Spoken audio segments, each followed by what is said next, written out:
전멸등은 신호가 주기적으로 깜빡이는 신호등을 말하지요. 그중 황색 전멸등은 죽음의 신호등이라 불릴 만큼 더 주의를 기울여야 합니다. 황색 전멸등, 노란색이 깜빡깜빡하는 신호등 있죠. 그때 여러분들은 어떻게 가시나요? 황색 전멸은 일시정지 의무는 없지만 서행해야 돼요. 근데 가끔 적색 전멸도 있습니다. 적색 전멸은 일시 정지했다가 조심해서 가는 겁니다. 그런 곳에서 사고 종종 일어나는데요. 영상 보시겠습니다. 신호에 따라 주행 중이던 제보자, 그때 좌회전하려던 차량과 충돌을 하고 말았습니다. 상대의 신호 역시 황색 전멸 신호로 다른 차량과의 안전 확보가 필요했던 상황인데요. 자, 사진만으로도 당시 사고가 얼마나 위험했는지 알 수가 있습니다. 그냥 무작정 그냥 달려 들어왔어요. 전혀 생각지도 못하고 거기에서 그냥 불쑥 튀어나와가지고 섰버리니까 너무나 그때 놀랐습니다. 자, 그렇다면 상대 차량은 왜 이렇게 갑자기 정차한 걸까요? 제 차를 아마 못 본 것 같아요. 교차로 안에 들어와가지고 앞에 맞은편에서 차가 오니까는 그걸 보고 섰던 것 같습니다. 좌회전할 차가 요걸 보고 멈췄다는 거죠. 이렇게 오다가 당연히 여기 멈췄어야 되는데 이게 아니 이게 말이 됩니까? 넓은 길차우선이고요, 직진 차우선이고요. 좁은 도로에서 좌회전한 차가 갑자기 쑥 들어가고 멈출 것을 전혀 예상하지 못했을 것 같은데요. 이번 사고 과실 비율 어떻게 진행되고 있습니까? 60대 40이나 50대 50이라고 들었습니다. 상대 측에서는 우리가 먼저 들어왔다. 봐라 여기 먼저 들어왔지 않느냐. 선진입니다. 선진이기 때문에 우리가 피해 차량이다. 이렇게 주장하는 것 같은데요. 제보자는 어떻게 생각하십니까? 저도 잘못이 있어서 20% 정도의 과실이 있지 않나 제가 이렇게 생각합니다. 100대 0 생각하실 줄 알았는데 왜 본인이 20% 잘못이 있다고 생각하시나요? 화물차는 그렇게 급제동을 해도 그래 브레이크가 듣지 않기 때문에 그래서 20% 과실이 있지 않나 이렇게 생각합니다. 과실 비율은 누가 교통법규를 어기고 조심할 걸 조심하지 못했느냐를 판단해야지 내가 큰 차다, 한꺼번에 못 썼다, 그게 내 잘못이다. 그렇게 생각하시면 안 됩니다. 승용차였어도 못 피합니다. 그러나 이번 사고 100대 0으로 보여지진 않습니다.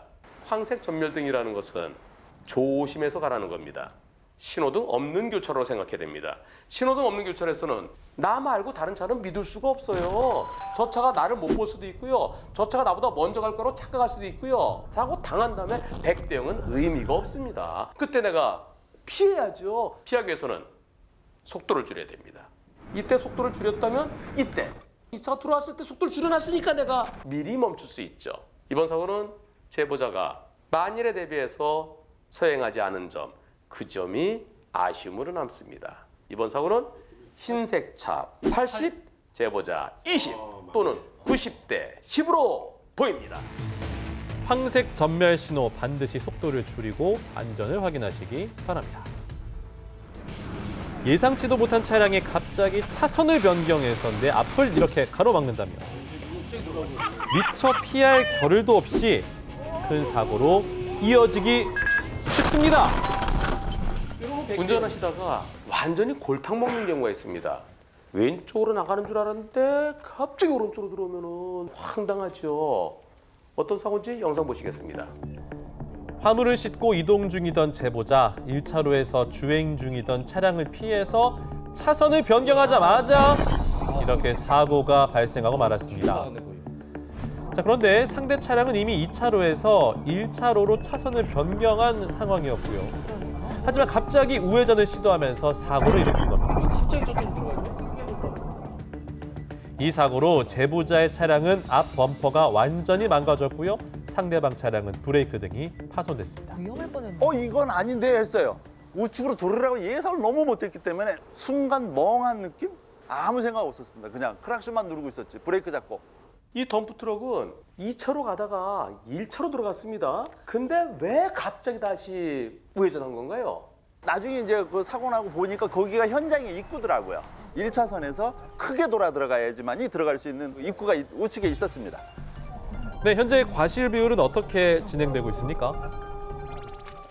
6대4 얘기하더라고요. 저쪽이 6, 제가 4. 좀 시간이 지나니까 7대3을 다시 얘기해서 그래도 저는 인정 못하겠다. 70대 30이라고요? 그럼 제보자가 30% 잘못했다는 얘기인데 도대체 뭘 잘못했다는 겁니까? 저의 과실이라.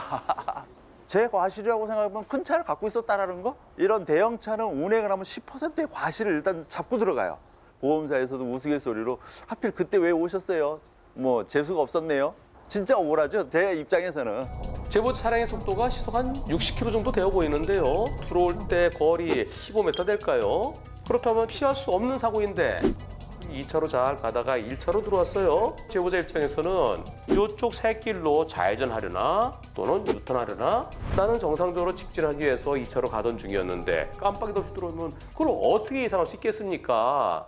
저한테 받치고 나서 서 있을 때 보니까 브레이크 등, 그 또 깜빡이 등이 너무 오래돼가지고 보이지 않았습니다. 네, 상대 차량의 브레이크 등 가까이서 봐야 겨우 보일 정도였습니다.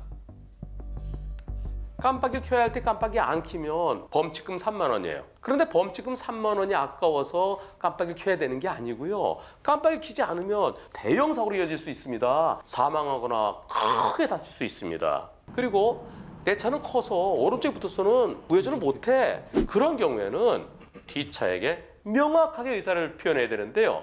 두 차로를 가로막고 1, 2차를 물고 있으면 한꺼번에 못 돌아서 그래서 두 차를 물고 우회전하려는구나 라는 걸 알 수 있지만 아무런 깜빡이나 비상등도 안 켜고 이렇게 들어오면 어떻게 예상하겠습니까? 따라서 이번 사고는 예상도 못했죠? 너무 가까워서 도저히 피할 수도 없었습니다.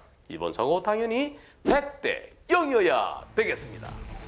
여러분의 교통 습관은 얼마나 안전하신가요? 올바른 교통문화 정착을 위해 안전운전 잊지 마시기 바랍니다.